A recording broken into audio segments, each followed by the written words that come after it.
اگر اس سے کوئی گناہ نہیں ہوا، کوئی برائی نہیں ہوئی، نیکیاں ہی نیکیاں ہوئی ہیں، جو اللہ کا شکر ادا کرے کہ یہ اللہ کا کرم ہے، یہ اللہ کا فضل ہے، یہ اللہ کی طرف سے عنایت اور توجہ اللہ کی ہے کہ خدایا ہم سے کوئی گناہ نہیں ہوا، ہم سے نیکیاں ہی نیکیاں سرزد ہوئی، اللہ کا شکر ادا کرے۔ اور اگر کوئی گناہ ہو جائے، کوئی اس سے برائی سرزد ہو جائے، تو پوری رات اس کو نیند نہ آئے کہ خدایا ہم سے یہ گناہ کیسے ہو گیا، ہم سے یہ برائی کیسے ہو گئی، ہم نے یہ گناہ کیوں کیا۔ پوری رات اللہ کے حضور میں، اللہ کے دربار میں، اللہ کی بارگاہ میں حاضر ہو کر اللہ سے توبہ اور استغفار کرے۔ میں نے آقا نامدار کالی کملی والے حضرت سید الکونین علیہ السلام کی ایک چھوٹی سی حدیث پڑھی ہے۔ جناب رسالت مآب صلی اللہ علیہ وسلم سے ایک دفعہ پوچھا گیا کہ دنیا میں دو ہی قسم کے لوگ ہو سکتے ہیں، ایک عقل مند ہوشیار آدمی اور دوسرے بے عقل نادان ناسمجھ۔ تو عقل مند اور ہوشیار کون ہے؟ عقل سے عاجز اور کمزور کون ہے؟ تو آقا نامدار کالی کملی والے حضرت سید الکونین علیہ السلام نے دو لفظوں میں جواب دیا اور پوری شریعت بتا۔ جناب نبی کریم صلی اللہ علیہ وسلم نے ارشاد فرمایا، الکیس من جان نفسہ وعمل لما بعد الموت۔ عقل مند ہوشیار آدمی وہ ہے جو اپنے اعمال کا محاسبہ کرے، اپنے اعمال کا جائزہ لے، صبح سے لے کر شام تک کتنی نیکیاں ہوئی ہیں اور کتنی برائیاں ہوئی ہیں، اور اسی طرح شام سے لے کر صبح تک کیا عمل رہا ہے۔ اگر اس سے کوئی گناہ نہیں ہوا، کوئی برائی نہیں ہوئی، نیکیاں ہی نیکیاں ہوئی ہیں، جو اللہ کا شکر ادا کرے کہ یہ اللہ کا کرم ہے، یہ اللہ کا فضل ہے، یہ اللہ کی طرف سے عنایت اور توجہ اللہ کی ہے کہ خدایا ہم سے کوئی گناہ نہیں ہوا، ہم سے نیکیاں ہی نیکیاں سرزد ہوئی، اللہ کا شکر ادا کرے۔ اور اگر کوئی گناہ ہو جائے، کوئی اس سے برائی سرزد ہو جائے، تو پوری رات اس کو نیند نہ آئے کہ خدایا ہم سے یہ گناہ کیسے ہو گیا، ہم سے یہ برائی کیسے ہو گئی، ہم نے یہ گناہ کیوں کیا۔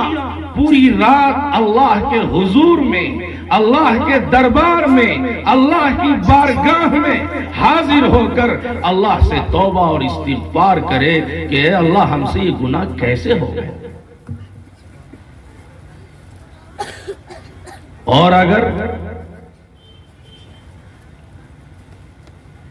اس سے گناہ نہیں ہوئے تو شکر ادا کریں، نیکیاں ہوئی تو شکر ادا کریں، اور گناہ ہوا ہے، کوئی اس نے برائی کر لی ہے، تو پوری رات اللہ کے حضور میں توبہ اور استغفار کرے کہ اللہ یہ گناہ ہم سے کیسے ہو گیا، کیوں ہو گیا۔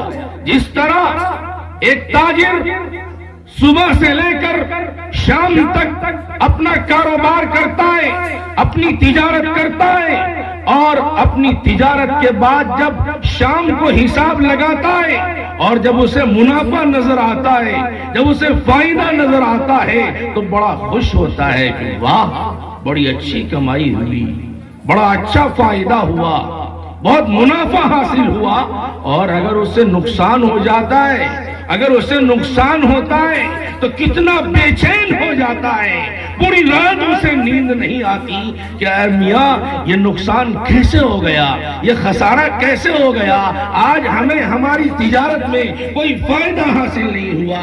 اسی طرح وہ عقل مند انسان، وہ سمجھدار انسان، وہ ہوشیار انسان جس نے کوئی گناہ کیا ہو، وہ اللہ کے حضور میں پوری رات کسی طرح بے چین اور بے قرار رہتا ہو۔ اور وَعَمِلَ لِمَا بَعْدَ الْمَوْتِ، اور ما بعد الموت یعنی مرنے کے بعد والی زندگی کے لیے تیاری اور عمل کرتا ہے۔ دنیا میں وہ اعمال کرتا ہے جس سے مرنے کے بعد جنت نصیب ہو، مرنے کے بعد سرخروئی کے ساتھ زندگی گزارے، عیش و عشرت اور آرام کے ساتھ زندگی گزارے۔ دنیا میں وہ عمل کرتا ہے، وہ عمل لما بعد الموت، اصل زندگی جو مرنے کے بعد حاصل ہونے والی ہے اس زندگی کے لیے تیاری کرتا ہے۔ میرے بھائیوں، دوسرا لفظ، دوسرا جواب نبی علیہ السلام نے فرمایا والعاجز من اتبع نفسه هواها وتمنى على اللہ۔ عقل سے عاجز، کمزور، ناتواں، عقل سے پیدل وہ شخص ہے جس نے اپنے آپ کو خواہش نفس کے تابع کر رکھا ہے، خواہش نفس کا پجاری ہے، خواہش نفس کا بندہ ہے، نفس کے تابع اپنے آپ کو کر رکھا ہے۔ نفس نے جو بات کہی اور نفس نے جو باور کرایا اس کے مطابق اپنی زندگی گزارتا ہے۔ نفس نے کہا کہ نماز چھوڑ دو، نماز چھوڑ دی۔ نفس نے کہا روزہ چھوڑ دو، روزہ چھوڑ دیا۔ نفس نے کہا شراب پیو، شراب پی لی۔ نفس نے کہا زنا کرو، زنا کر لیا۔ نفس نے کہا کہ غیبت کرو، غیبت کر لی۔ نفس نے کہا چغل خوری کرو، چغل خوری کر لی۔ غرضے کے وہ ساری برائیاں کرنے پر آمادہ ہو جاتا ہے، اسے نیک کاموں کی طرف رغبت اور اس کو میلان حاصل نہیں ہوتا۔ نبی علیہ السلام نے فرمایا کہ یہ سب سے زیادہ بے وقوف اور عقل سے عاجز اور کمزور شخص ہے، اور اسی میں دوسرا لفظ فرمایا وَتَمَنَّى عَلَى اللَّهِ۔ نماز نہیں پڑھتا، روزہ نہیں رکھتا، زکوٰۃ نہیں دیتا، چوری کرتا ہے، غیبت کرتا ہے، سود کھاتا ہے، زنا کرتا ہے، دوسرے کو پریشان کرتا ہے، پڑوسی کا حق ادا نہیں کرتا، کمزوروں کو دباتا ہے، کمزوروں کو مارتا ہے، غرضے کے ہر طرح کی برائی کرتا ہے۔ وَتَمَنَّى عَلَى اللَّهِ، اس کے باوجود بھی اللہ پر امیدیں باندھتا ہے کہ اللہ جنت نصیب کرے۔ فرمایا یہ سب سے بڑا عقل سے پیدل آدمی ہے، کرتا کچھ نہیں اور اللہ پر امیدیں باندھتا ہے کہ اللہ ہمیں جنت نصیب کرے گا۔ اللہ رب العزت اس بات پر قادر ہے کہ وہ اہل ایمان کو جنت نصیب کرے گا، اسے اختیار ہے، لیکن اللہ تبارک و تعالیٰ کو یہ بھی پسند نہیں ہے کہ میرا بندہ دھڑلے سے میرے احکام کی نافرمانی کرے، نبی علیہ السلام کی لائی ہوئی سنت کو ٹھکرائے۔ اللہ اس کو ہرگز پسند نہیں کرتا ہے۔ اللہ تبارک و تعالی ہمیں عقل مند اور سمجھداروں میں ہمارا شمار فرمائے، عقل سے عاجز اور بے وقوفوں سے ہماری حفاظت فرمائے۔ اللہ رب العزت کہنے سننے سے زیادہ عمل کی توفیق عطا فرمائے۔ وآخر دعوانا ان الحمدللہ رب العالمین۔